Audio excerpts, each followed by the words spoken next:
What's up, YouTube? Hopefully we are streaming okay. Has been a little bit of a fun time getting this thing to actually work, even though despite my 30 meg upload speed. So what I'm going to do first, before we even get into this, is I'm going to kind of share this that I am live. See if I can actually copy video URL, paste in here, and then paste this up for anybody who happens to be on social right now, and I'm going to say I am streaming. Any of my friends I want to see it live right now on YouTube. Oops. YouTube about the Surface laptop.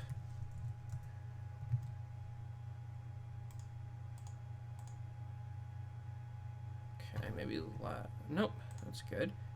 Okay, now I'm going to go to this page, and now I'm live.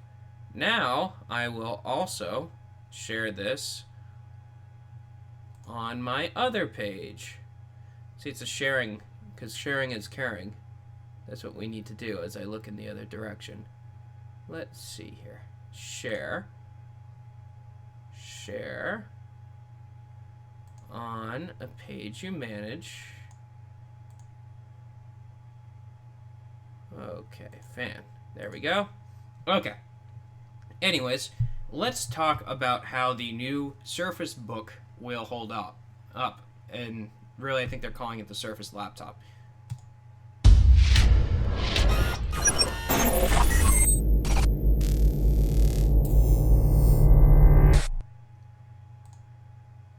Okay, so let's talk about the Surface laptop, and before I even do that, we're going to watch a little video of the Surface laptop itself, if I can get it pulled up here. You there, and see what you guys think of this laptop. Okay, let's go to Surface laptop. They're calling it the Surface laptop. And we'll view this in full screen.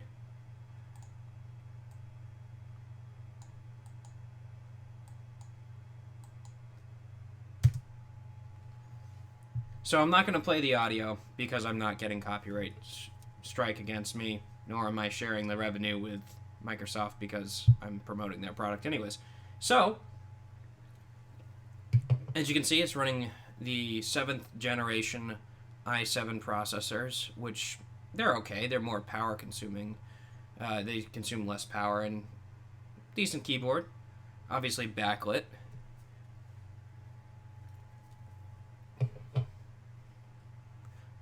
Yeah, I kind of really like the pad on the keyboard. I really kind of like the fact that it's a solid pad. Now, let's see, Facebook. Somebody's already watching right now. Let's see. So, it's actually a really, really thin laptop. And what I don't like about it, though, is the big bevels that you can see right here. But they are really, really, really nice looking machines. They're claiming up to 14 hours of battery life, which is not bad. But it looks really cool. It has a touchscreen on it. It comes with an i5 processor, 4 gigs of RAM, which is kind of, I don't know, very... for $1,000 this notebook starts at, I would suggest putting it up to 8 gigs of RAM because you're not going to get the speed out of it. It has, obviously, the security behind it with a touchscreen. And let's go ahead and take a quicker look at one other thing that I'm kind of concerned with. So, this is a great laptop. This is really cool. They're claiming up to 14 hours of battery life, a 2256 by 1504 at 201 pixels per inch screen, so it's going to be a fantastic battery life. I don't know specifically the graphics in it, but there's one major thing around this that we need to talk about immensely. I'll just start listing off the specs really quickly. USB 3.0, headphone jack, mini display port. This is basically like a MacBook Pro, if you will. They're really trying to get on that. 720p HD front-facing camera. There's obviously aluminum body, and yada yada. There's Intel HD graphics 620, and obviously the Iris Pro Plus graphics on the i7 version. So this is a decent machine. It's more of a look, I have money machine, but it is a really nice looking machine. But here's the caveat: if you are watching this, the thing that you have to watch out for is the fact that right now it is a fantastic laptop that has a lot of things that you can go for. The Surface Dock, the Surface Dial, that allow you to get more creative. But here's one caveat, big caveat. It is running Windows 10 S. And what Windows 10 S is a stripped down version of Windows 10 that can only run Windows 10 applications. So that's a problem. And when I mean can only run Windows 10 applications, I will show you. Obviously, I'm going to move this to the side here. I'm going to run and go to the App Store on Windows 10. And what that means is that anything on this store, it can run. Forget VLC, forget Steam, forget Spotify unless they have the app. Only things on this store can run off of Windows 10 S. This is a mistake they've made with the Surface RT. This is a repeat of what they have done. And while I like the Surface the Surface laptop, it can only run apps running from this platform, which is really, really dumb. So as much as I like the look and feel of the laptop itself, it can only run applications that you download from this store, which quite frankly there's not a lot of developers on this store. They're running into the same issue that they had. They're trying to make this a Chromebook competitor, but I don't understand, if they're trying to make it a Chromebook competitor, why they don't just create a Chromebook like machine, have it online only, have it running these apps, and that's it. And specifically apps that run online, that are designed to run in a virtualized environment. I don't understand it. Now, I will say this. With this Surface laptop, what you can expect to get, and I'll drag this right here so everyone can see it, is you can upgrade to Windows 10, and just regular Windows 10 will be supported if we go under operating system, Windows 10. So this is S. See, and it says right here, if you look at the specs, prefer to run non-store apps, easily switch to Windows 10 Pro, free until December 31st. This is a $1,000 laptop that can only run Windows apps. It can't run any other apps. In other words, if you're trying to run Spotify, if you're trying to run OBS Studio, which is what I use to broadcast this out, it won't work. And that's a problem. Despite these high-end specifications, this won't show what we need. It's pretty bad. It's a beautiful laptop, but Microsoft, you're making the same mistake you made with the Surface Pro 3. The Surface Pro RT. Not even called the Surface Pro, the Surface RT, excuse me. And, to top it all off, this is a $1,000 notebook with 4 gigs of RAM. Come on, are we stuck in the year 2007? I don't understand why we have to specify 4 gigs of RAM to start off with. I want to show you something because this bothers me, alright?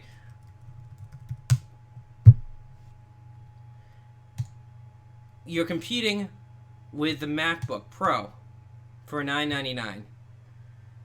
It is cheaper. But if we go into buy right now, the 13-inch, granted being at a higher price, comes with 8 gigs of RAM. Excuse me. And the MacBook probably is still at 4 gigs of RAM. But if you wanted specifically to compete with this price point, then essentially you would include 8 gigs of RAM. Now this is $12.99. They made it $9.99. I still don't understand why it's so hard to get double the RAM, considering that there are there are phones that have 3 gigs of RAM on it, and I still don't understand what's so hard about adding 8 gigs of RAM, as this is a 2017 laptop. Wireless built-in 802.11ac. In terms of the connections and everything, they're not really touching the future because they're not putting in USB-C. It's kind of a disappointment because USB-C is what's going to power these devices in the future. I don't understand why this isn't powered by USB-C. It's powered by a very generic laptop cord, so it's very traditional in the laptop sense. Now, don't get me wrong. I really love the look of this thing. I really like the look, but it just is lacking the functionality. Now, if you do compare this to, let's say, a $1,600 laptop from Apple, it is slightly better. You have a 256 gig SSD, and the MacBook, if you're buying it, let's just say for $15.99, you got a 512. Actually, you know what? You got an i7 though. You don't have an i7 on this. This is the Core M5 model. But let's go to the MacBook Pro just to have a really direct comparison between these two devices.